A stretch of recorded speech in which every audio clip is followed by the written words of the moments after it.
Hey everybody, welcome back. Steve from the Pinball Room. And today, quick video, just going through and trying to kind of catch you up on what I've been doing over the last several weeks. I know my videos aren't coming out as often, I apologize.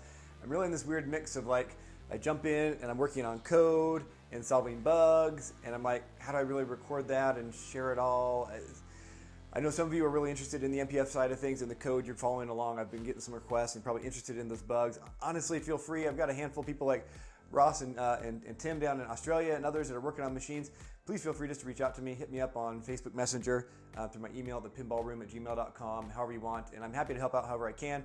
I'm not a coding guru, but I've got a handful of things working, moving through, so I'll help you as best I can.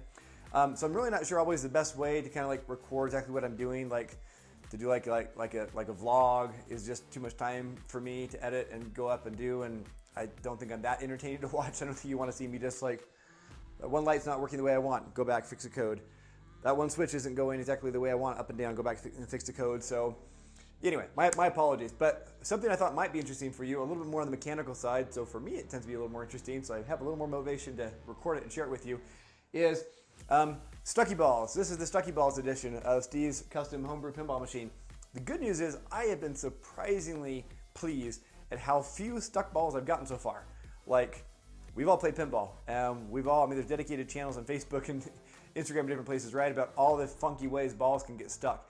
And I really was thinking I'd have a lot more that I've ran into so far. Now granted, I'm still kind of early in playtesting. It's not like it's been on location, had thousands of plays, so more might pop up. But between the night I had at the local bar and then all the gameplay I've been doing myself, I really have a kind of a minimal number of plastics. I almost kind of want to just put in some more plastics, and I think I will, just for like aesthetic reasons, right? But as far as for like plastics and posts and things I need to block balls from getting stuck, I've only got a couple of things left to do that I can tell. So let me walk you through really fast and show you where the balls are getting stuck, what my plans are for them, and then another great example of why using a 3D printer and building a pinball machine, for me, there's like nothing better. It's absolutely a match made in heaven. I love being able to 3D print little parts here and there that I need. So it's just, anyway, it's amazing. Let me show you what we got going on here, okay? All right, so there's really nothing going on with the lower third that I've had to worry about. It's all pretty basic, no place the ball's getting stuck, all right? I am gonna be putting a plastic here on top of this, the 3 stand-up target bank here. There's a little metal guide. That little slot for that switch needs to get moved over a little bit also. It's not always getting triggered. You can see it's not lining up from where I originally had this. I shifted things around a little bit, so that switch is going to get slid over a little bit and up in the next iteration for that final play field. Yay, one more thing I get to tweak when I'm cutting things out. But I'll have a plastic that will go over this GI bulb here and over those stand-up targets. The ball has not gotten stuck in here, but I know it's just a matter of time before something happens, it bounces and land right here. So there's definitely going to be a plastic here underneath that, okay? Underneath here, believe it or not, I have yet to ever have, let me tilt a little bit. Woo, we're going a little sideways, folks, sorry. But the only place I'll get balls stuck is they will sit in here. Now this last whitewood I went through, I had just like one big gap here, and I changed it in the last whitewood to where now I've got 2 slots, one for the stand-ups, one for the drop targets. There's a little bit of wood, and this has helped keep the ball from ever getting stuck in here. But it's still, sometimes if one of these is up, obviously we'll kind of sit against it, and then we'll have to wait for a ball search, and this will pop it up and hit this ramp and kind of bangs that ramp around. So I will need to go through and reinforce this ramp a little bit more. For the final one, I'm hoping I can work through Send Cut Send and have this done out of sheet metal.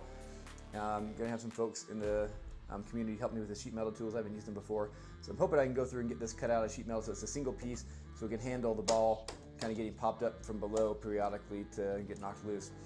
So that's kind of like a normal expected Stuckyball place, right?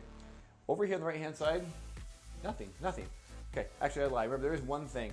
Right here at the back where where the orbit, the ball guide for the orbit goes, every once in a while the ball can get launched out really crazy and kind of bounce up over here and get stuck behind. So I've got 2 posts that are going to be going up in here, just as kind of like goal posts to make sure the ball doesn't ever happen to bounce over that orbit going from the auto launch or anything. I did have the ball getting stuck here across the top of the upper play field right here in this corner quite a bit. You see I've kind of got this kind of jerry-rig, kind of really fat rubber thing to prevent that. Now I haven't needed that. I put it back on just so I didn't lose it. But I iterated on this piece here, and this was just kind of a flat edge, and now I've got this little wedge that comes out and helps guide the ball around. I'm actually going to, let's see here, I don't think I have the rubber on me right now, but if you see here, so it is possible still for the ball to get stuck like right there. But again, as long as I have even just like a basic rubber, and I should go grab one, so hold on one second. All right, here we go. Here's the right rubber. So you can cradle the ball up here, but as far as getting stuck, possible like, boom, slight nudge is coming out. So it's not anything that's ever gonna get the ball, you know, to where you have to like, oh, it can't come loose, okay? So that got fixed with that little wedge there, okay? I did have the ball actually getting stuck in this little tray back here for the first little while. The slope was just a little too flat, and so every once in a while the balls would go in these last couple of spots and just kind of sit there. So I had to change that angle. I might still need to change just a little bit more. Looked like it kind of got stuck there a little more than I wanted to, right? Yeah, still the very last one. So that had to get improved. Looks like I might still need to iterate on that one just a little bit. Beyond that, the last place the ball was getting stuck, and it happened to my son-in-law the other day when he was playing. I've got a plastic here to make sure the ball doesn't get stuck in these places, right? Over here, that works great. But he did somehow get one to kind of ricochet and bounce and land right in there. So, and I kind of figured that would happen, right? I just cut out a really ugly hand kind of cut plastic right now just for play testing, right, to prevent it from getting stuck. But I knew I'd need to have something extended. So the final plastic will be, you know, professionally cut out with a laser machine. And I'll have to have a thin piece here that kind of comes around this post and just covers this little area right here. Beyond that, that's it. Oh wait, no, the other major one that kept happening, if people didn't hit the ball quite hard enough, the ball could get stuck right there on the stairs. And I do have a ball search that will pop this drop target up, and sometimes it'll knock it in, but not always. And between the fact that I also have a piece of plastic here, if you recall, I have to have this plastic here to prevent the crazy air balls that can happen where this can come up and nail off the glass and go everywhere. So I've got a piece of plastic, and again, this is not a final one, it's been kind of crudely cut out, proof of concept, right? But it works. With this there, and the ball stuck here, sorry, I'm trying to kind of hold the camera with one hand, hope it's not shaking too much. But with that there like that, and then when the drop target tries to pop up, there's not enough room for the ball to go. So if the ball is not set forward enough on the step, it'll just kind of sit there and run over and over and over again. The ball search will run over and over. It'll kind of keep trying to pop up, boom, and it'll never move it. And it can take a pretty hard jiggle to knock it loose. And once I get a tilt in here, like there's no way you'll be able to get that loose. So this was really, that was really kind of the issue that was really plaguing me. I wasn't sure what to do about that. So what to do about that?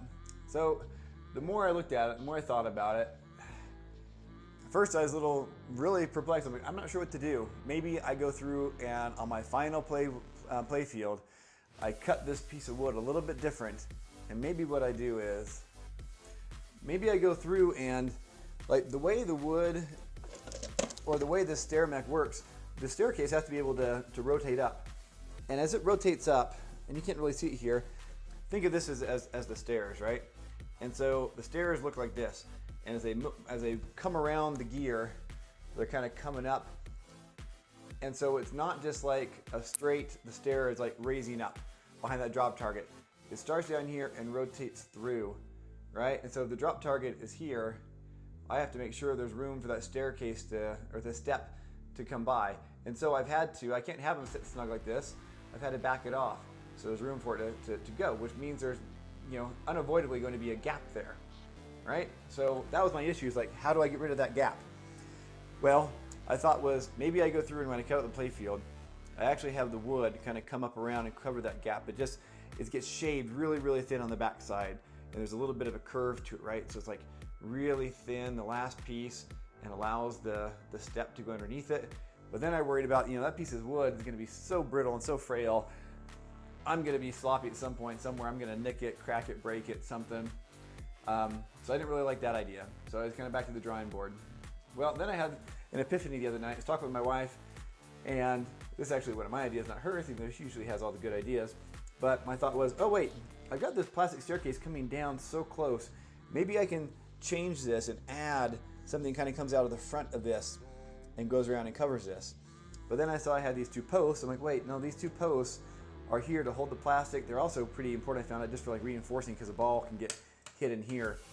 and if it hits this this post, it's not going to break the edge of my staircase mechanism here. So I actually like having those posts there. So I don't want to get rid of those. So I wasn't sure what to do about that. And then all of a sudden I realized, oh wait a minute, these posts are there, and they drill through, and that could be a mounting point for a piece of plastic from underneath. That could be underneath and then kind of come up and fill that hole. So I took that idea and I ran with it. And here we are on the 4th iteration of the plastic that I came up with. So might not make the most sense right off the bat. That's the top-down view. And so this is going to fit right in here and cover that gap. Let me show you that gap a little more closely. So the gap is thin here and then kind of has these thick points on each side of the drop target. I thought I can fill those gaps on the side also. All right, so it's going to go in there, but it's going to go like this. Bingo. Whoa. If I can hold that in place. It's going to be like that. Okay, but obviously it's going to come from underneath. So I'm going to lift the playfield. This is going to slide up under the bottom along, of those bolts, of those posts, and it'll get screwed in place with this nut to hold it in place, and that will come up from below and fill this gap right here. Okay. Now I have realized that these were hand drilled, so the holes are not quite as symmetrical as this. So when I go to put this on, it's not going on quite as smoothly as I want. So I've got these holes modeled into my Fusion file for my final playfield though. These post holes, I've been doing those by hand. I kept forgetting to put them in my file. So those will be done and they will be symmetrical. So this should slide on even easier. I got on an earlier version of this, but it was a little tight here across one part of where the drop target mech is. I took out just like a tiny, tiny little notch on each side. Not sure if it's gonna focus to where you can see that. There we go. Anyway, there's a tiny little notch. You can see a little ridge, right? Anyway, just to help it slide along this drop target. So hopefully it'll slide in a little bit better. I do have to finagle a little bit to get on that post right now, but the early version was working pretty good. So I'm gonna go through and put that on right now, and we will see if that covers the gap as well as I hope. Unfortunately, there are a few things I've seen with this staircase mech that if I had to put this out for production or something, right, which I'm not, this is just my own little thing, right? But to make this a more easily serviceable part, the staircase in of itself is not too bad, but there's a few things wrapped around it that the way I've got it set makes it a little bit more difficult to work on than would be ideal in the final situation. One, I've got one of the arteries of my wire harness here, my wire harness coming right across the top of the motor mount and the switch. That's not horrible, but I messed with it enough that I was like, why didn't I just route that light down this side? There's less going on right along here. I could have mounted it along here. That probably would have been a little bit better. I think at the time, just the proximity to these switches and everything is like, oh, it'll be a shorter run. I'll put it down this side. But I kind of wish I wasn't covering where I've got the mount for the stepper motor board. Anyways, it could be done better is all I'm saying. So, and part of the reason I say that is for me to be able to put this piece in place, I have to remove the staircase because the motor mount for the stepper motor gets it in so tight that I can't really access the other bolt. I can access this bolt here from that post, but I can't access the other one. So I've got to take off the motor mount, and to take off the motor mount, I've got to remove the stairs. So it's just, yeah, a little more work than what it probably needs to be. A lot of this I think is just unavoidable when you're going through and building your own homebrew pinball machine because we're not taking the time to really think through all these things. We don't have the years of experience that all the engineers at Stern and everybody else has, right? Oh, I've done a similar thing before, and by the way, we need to make sure we take this into account because otherwise you're going to have a problem accessing this and that, and your lights are too close, and your light boards and whatever else. So, I did this kind of piece at a time. All right, here's my staircase. It works. All right. Oh, now I need to add a mount for the motor. Okay, this works. Oh, now I need to add a homing switch for the stairs. I can add that to the motor mount. Okay.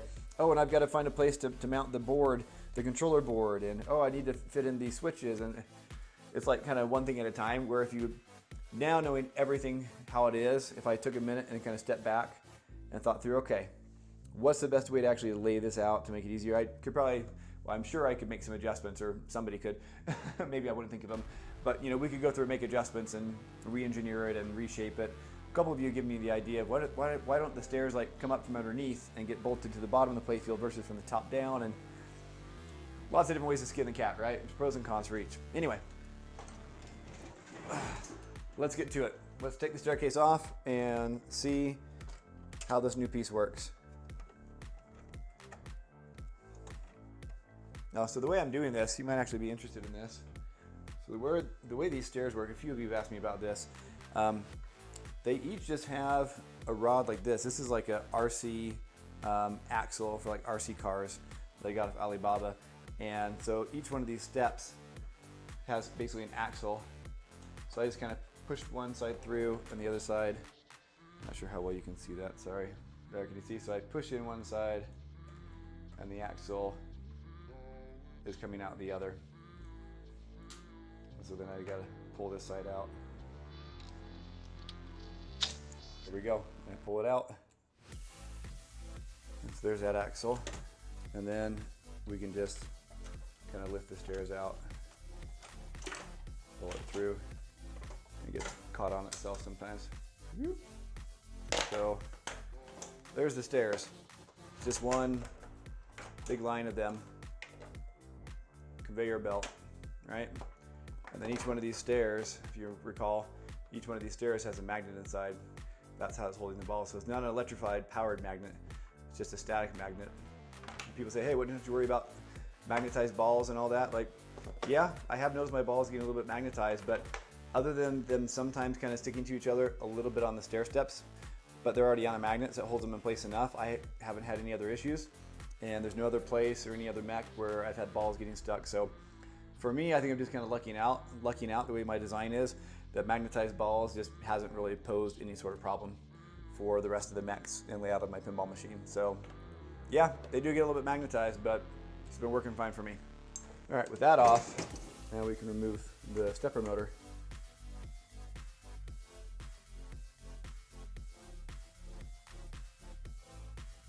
And there's our motor. Now, while I have this out, I need to talk about something else that I ran into the other day.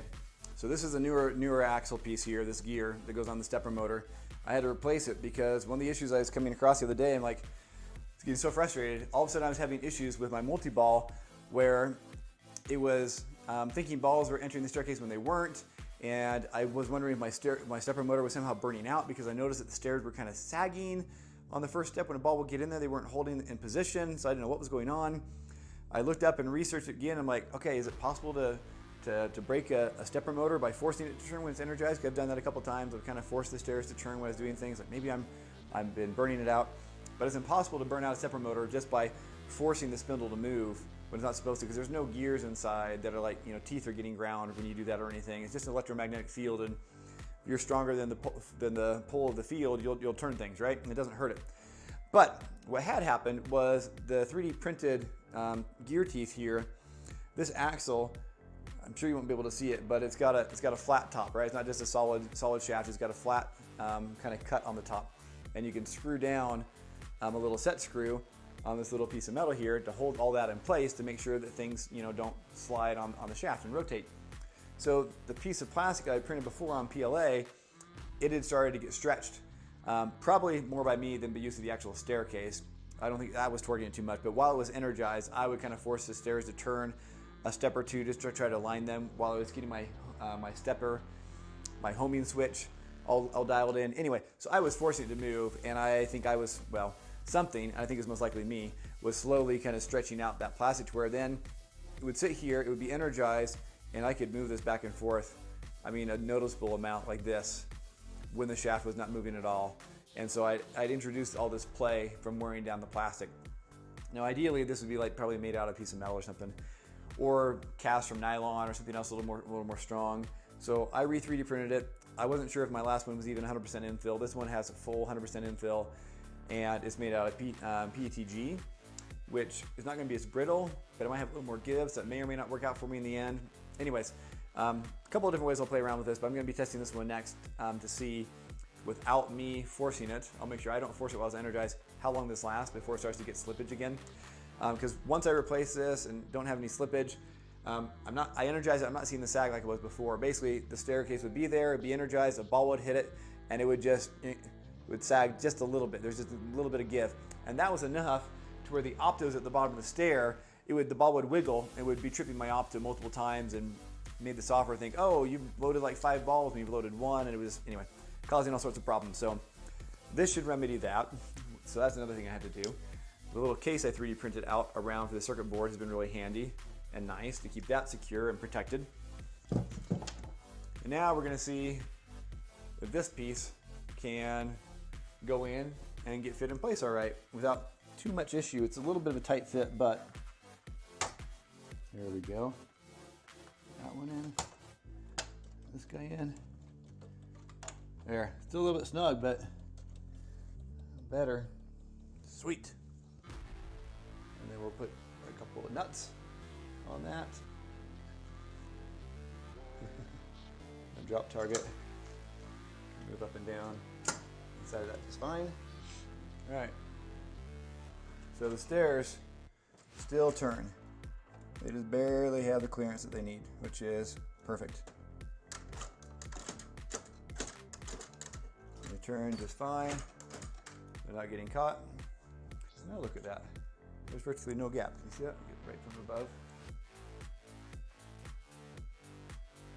Doesn't know where to focus, does it? Come on, camera. Virtually no gap at all.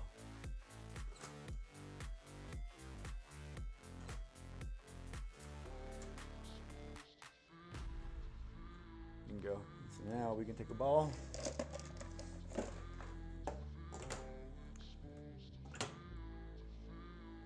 goes right there. There's no gap for it to get stuck on. Okay, so that should take care of the last major Stuckyball issue I was having. So yeah, I'm anxious to go through and get this in production and do it a little bit. I can tell my drop target is sunk a little low on the play field, so I got to get that raised up a little bit higher. I've got like a washer underneath there I'll remove, and that should then be perfectly flush with the wood because the plastic's flush with the wood.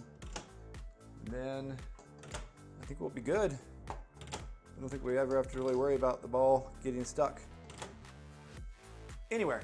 So there you have it. All right, that's it for today. Short video. I'll edit this, get this up, but hopefully you are able to kind of appreciate that and see the progress. Still little things, like there's so many little things before it's all done, and this is still, we still have the upper play field. We've got to laser etch and get backlit. I did figure out my lighting for up here. I've got a computer. That'll be a whole separate episode. I've got a little Nook computer that I found on a great deal on Amazon for Black Friday. It's going to go right here to replace a laptop. That'll be our final computer system, so we don't have to have cords sticking out the back. And hopefully we'll have a nice startup sequence. But yeah, still lots of modes, still lots of sound effects, still lots of other things to add in. But hey, shouldn't have any more stuck balls on the staircase. We can actually play the staircase multi-ball without issues.